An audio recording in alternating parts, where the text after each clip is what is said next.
Et nous nous retrouvons pour notre rubrique C'est mon histoire. Et aujourd'hui, nous recevons Guy Maréchal. Bonjour Guy. Bonjour. Ça va bien? Très bien. Merci d'être là. Merci d'être là aujourd'hui. Vous venez raconter plusieurs témoignages. J'ai envie de dire votre témoignage, mais c'est toute une vie de miracle que vous avez vécu au niveau de votre santé. Et on va apprendre en fait à voir avec vous ce que Dieu a fait dans votre vie parce que c'était beaucoup de choses. Exact. Et je vous laisse nous mettre en contexte. Vous avez été quelqu'un de très actif dans votre jeunesse. Ouais. Voilà, vous faisiez beaucoup de sport, un homme d'affaires aussi, vous avez beaucoup travaillé. Et il y a des problèmes de santé comme ça qui ont commencé à subvenir. Oui. Mais, en fait, pour beaucoup de gens, le miracle n'existe pas. Il faut savoir que je n'étais pas chrétien. Et puis, j'ai été interpellé par la nature. C'est ce que je trouvais de plus extraordinaire. Pour être bref, j'avais 40 ans, j'étais pilote d'avion. Je passe mon 12e examen de pilote et on me dit « Monsieur, vous ne pouvez plus piloter et il vous reste 2 mois et demi à vivre. » Et en fait, je suis une usine à cholestérol, donc j'avais les artères bouchées complètement. Et j'ai eu la chance de tomber sur un génie, belge, bien entendu, génie belge. Et il m'a fait une opération qui a duré 11h30.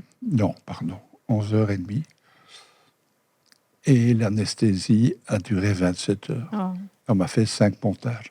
On est en 89. Les pontages, à l'époque, c'était pas comme aujourd'hui. Il fallait diminuer la température du corps à 27 degrés. C'était un choc terrible pour le corps. Enfin bref.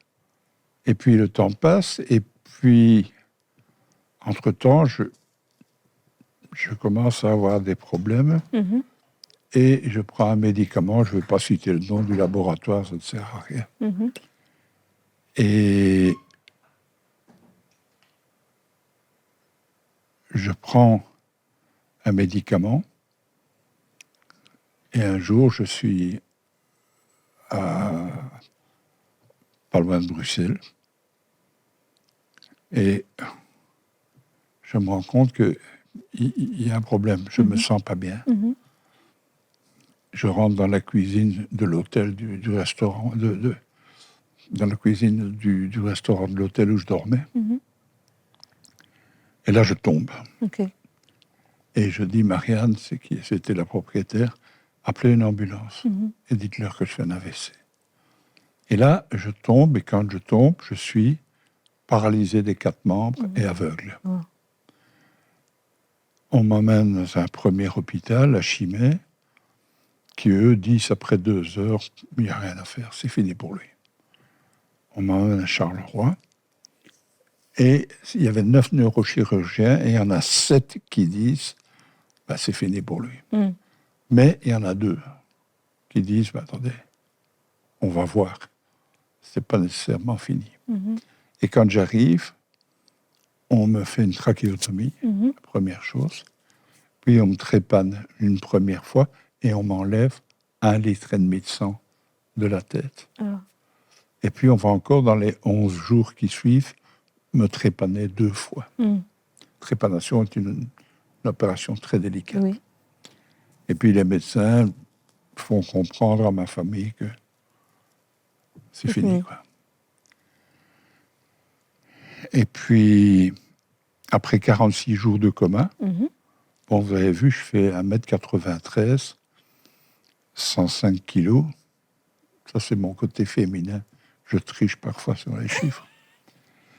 Et quand je me réveille du coma, je pèse 48 kilos. Et les gens demandent l'autorisation de me débrancher. Et tout le monde dit oui, mon fils dit oui, etc. Mais mon frère dit non. Non. Il dit, mais monsieur, votre père ou votre frère est mort. Cérébralement. Voilà. Ouais. Il est en mort cérébrale depuis plusieurs semaines. Ça veut dire qu'un retour est impossible. Oui. Je dis oui, c'est possible, mais mon frère a dit oui, c'est possible, mais on ne débranche pas. Et j'avais une cousine qui venait me voir tous les jours et qui demande si elle peut appeler ma femme. À l'époque, on est séparés. Tellement j'ai un bon caractère. Et ma cousine lui dit, écoute, ils veulent le débrancher. Moi, je voudrais que tu lui parles. OK. Et on me met un téléphone sur l'oreille. Et Brigitte me dit, tu m'as toujours promis qu'on vieillirait ensemble. Et tu fais quoi maintenant? Tu me laisses là sur le bord du chemin. Et à ce moment-là, les médecins n'en reviennent pas. Je pleure. Et ils disent, c'est pas possible qu'ils l'entendent. Mais ils pleurent. Ouais. Et 5 jours après, je sors du coma. C'est vraiment invraisemblable. Oui. Et là, vous revenez de 51 jours de coma. 51 jours de coma. Et je vous dis, quand vous pesez 48 kilos, dans mon cas, ben, vous n'avez plus de muscles. Vous ne pouvez pas vous lever. Vous pouvez vous lever, hein, je me suis levé, mais boum, je me suis étalé aussi sec parce que j'avais plus de muscles. Et puis, quelques jours après la sortie du coma, je vois dans la chambre mon fils qui a l'air d'être tracassé. Je lui dis, t'as un problème, petit? Papa, oui, mais je ne veux pas en parler. Je dis, si, raconte. Il me dit, on t'a fait un examen, IRM. Je dis, oui, et alors? Mais tu as un problème de cavernome. Des cavernomes. Cavernome. Si vous allez voir le mot cavernome qui s'écrit N-U-M-S sur Internet, ça se termine par véritable bombe à retardement. Okay.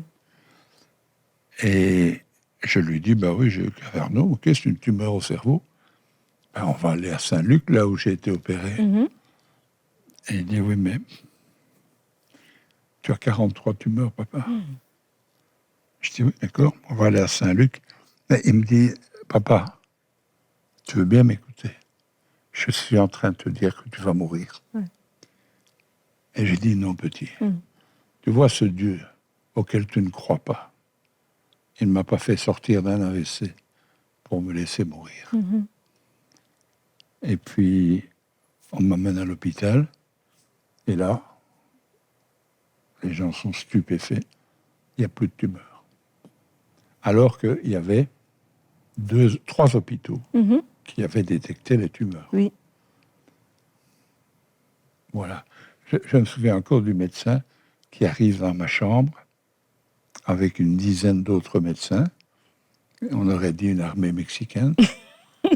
et qui me dit, voilà, j'ai les résultats de vos examens. Je dis, oui, je sais. Qu'est-ce que vous savez, monsieur? Ben, vous allez me dire que j'ai 43 cavernomes et je vais mourir. Je vais vous dire que vous n'avez plus rien, que vous allez vivre, monsieur. Et vous voyez, quand vous prenez ce genre de situation de façon intelligente, vous essayez de comprendre quelle est la démarche derrière, pas la vôtre, la sienne. Vous vous rendez compte que Dieu vous parle de différentes façons. Une des façons, c'est la lecture de la parole. Oui. Et il y a quelques mois, je lis ma parole et je suis au passage, vous imposerez les mains aux malades, les malades seront guéris. Et puis, je regarde et je vois, vous chasserez les démons. Or, moi, je croyais pas à ça. Et puis, je suis dans ma voiture, je sais que j'ai un cancer du côlon. À ce moment-là, la décision est prise qu'on m'enlève tout le côlon. Donc, j'ai une poche extérieure, voilà. et puis voilà. Et quand je me fâche avec le cancer. Et quand ma belle-sœur arrive, je lui dis, je vais te dire quelque chose, mais tu ne me poses pas de questions. J'ai plus de cancer. Comment? Non, j'ai dit pas de questions. Alors on va manger, et à la fin du repas, il y a le téléphone qui sonne. Je vois que c'est le médecin de Bayonne, l'oncologue. Je mets l'ampli. Mhm. Mais monsieur Maréchal, j'ai une nouvelle pour vous. Je dis oui, je vous écoute. Vous n'avez plus de cancer. Ah bon? Moi, ça me fait sourire parce que je savais. Ouais.